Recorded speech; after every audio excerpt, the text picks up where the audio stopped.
I still remember the exact moment my heart sank. The conference room felt colder than usual that Monday morning.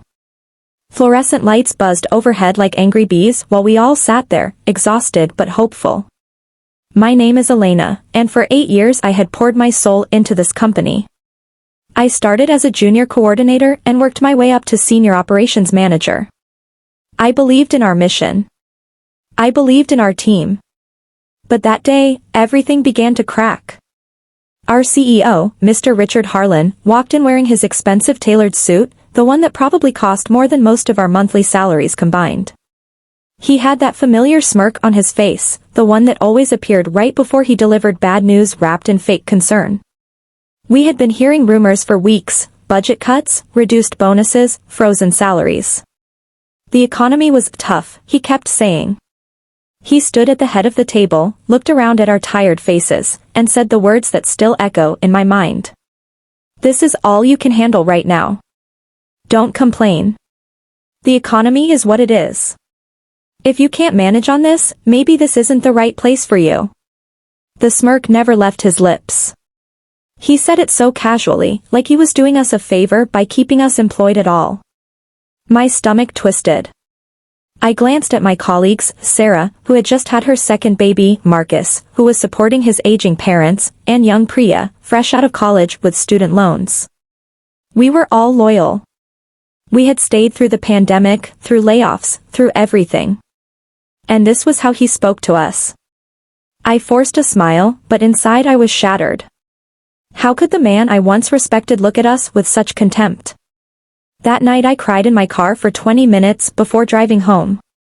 I kept replaying his words. This is all you can handle. Like we were children. Like our hard work, our dedication, our sacrifices meant nothing.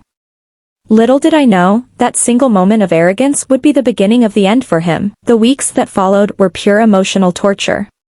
One by one, the cuts kept coming. Health benefits reduced. Overtime pay eliminated. Even our annual team retreat, something that had kept morale alive, was cancelled without explanation. Richard, meanwhile, posted pictures on LinkedIn from his latest vacation in the Maldives. The contrast made me sick. I tried to talk to him privately.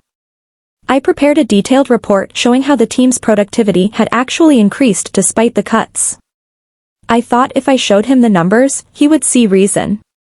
Instead, he leaned back in his leather chair, looked me straight in the eyes, and said, "Elena, you're too emotional about this.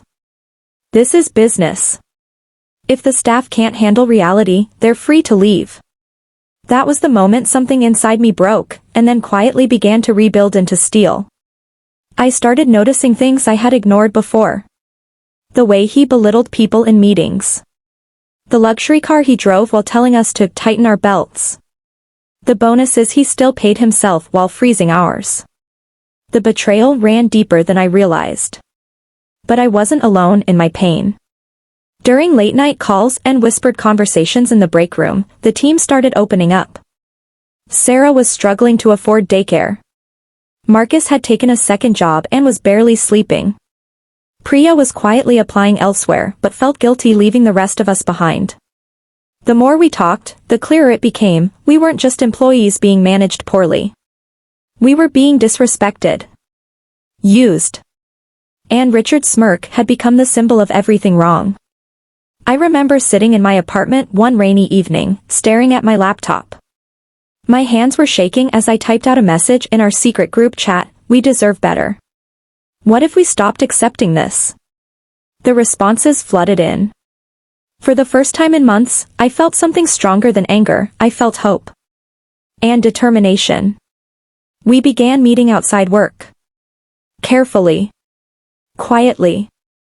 We documented everything. We researched our rights. We reached out to former employees who had stories even worse than ours. The betrayal that once left me crying in my car now fueled late nights of planning. I went from feeling powerless to feeling something dangerous, focused. Richard had no idea. He still walked around the office like he owned our souls, smirking, reminding people that this is all you can handle. Until we decided he was wrong. It started small, but it snowballed fast. We didn't scream. We didn't fight. We simply organized. Within 3 weeks, the entire operations team of 27 people submitted coordinated notices, not quitting immediately, but triggering a carefully planned sequence. We had already secured better offers as a group from a competing firm that had been watching our department's performance for years. But we didn't stop there. While Richard was away on another business trip, we compiled a detailed, professional report about the company's internal culture, the broken promises, and the financial discrepancies we had quietly uncovered. Nothing illegal on our part, just the truth. That report went to the board of directors, major clients, and industry contacts. The day Richard returned, the office was eerily quiet. He walked in expecting his usual terrified, obedient staff. Instead, he found half the desks empty and an emergency board meeting waiting for him. I was there when it happened. I stood tall as he stared at me in disbelief. "What have you done?" he demanded, his face turning red. I looked him straight in the eyes and said calmly, "We handled exactly what you gave us, Richard. And now we're done." The consequences hit him like a wave. Key clients pulled out. The board launched an investigation. Within 2 months, he was removed as CEO. The company's reputation took a major hit, and the new leadership had no choice but to treat the remaining staff with respect, implementing the very changes we had begged for. As for our team, we thrived at the new company. Better pay, real benefits, and leadership that actually valued us. Sarah got proper maternity support. Marcus could finally breathe. Priya got promoted within 6 months. I still think about that smirk sometimes. The one that said we were small, replaceable, weak.